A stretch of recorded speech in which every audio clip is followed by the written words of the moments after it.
Snapdragon X Elite running in the Snapdragon Dev Kit can reach a power draw of up to 102 watts with Cineb 2024 fired up.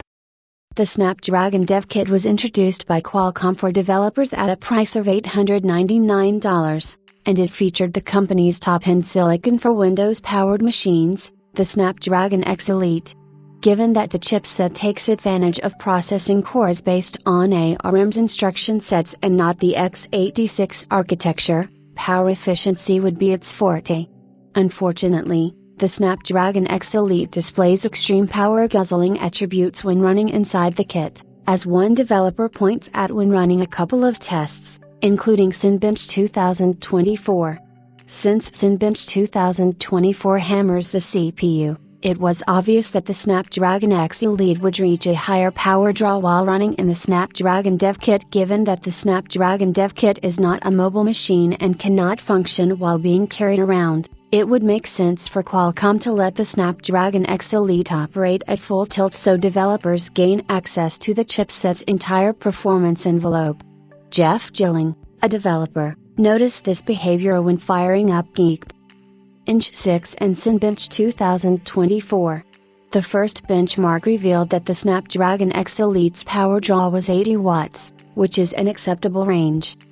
However, things take a different turn when running Cineb 2024, as Gilling reports that the power draw was in the 99 watts to 102 watts range.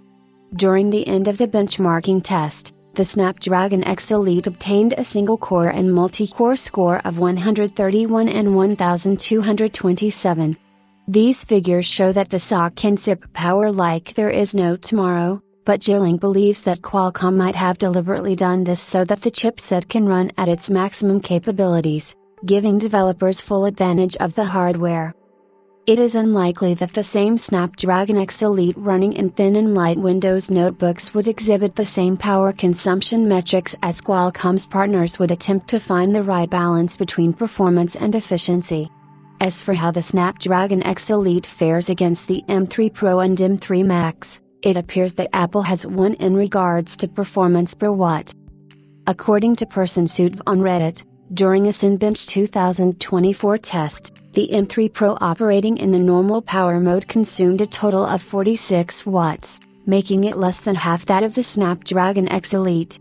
As for the M3 Max, running the same test on the 16-core CPU version saw a power spike of 87 watts, and as you already know, this Apple Silicon can effortlessly run circles around the Snapdragon X Elite.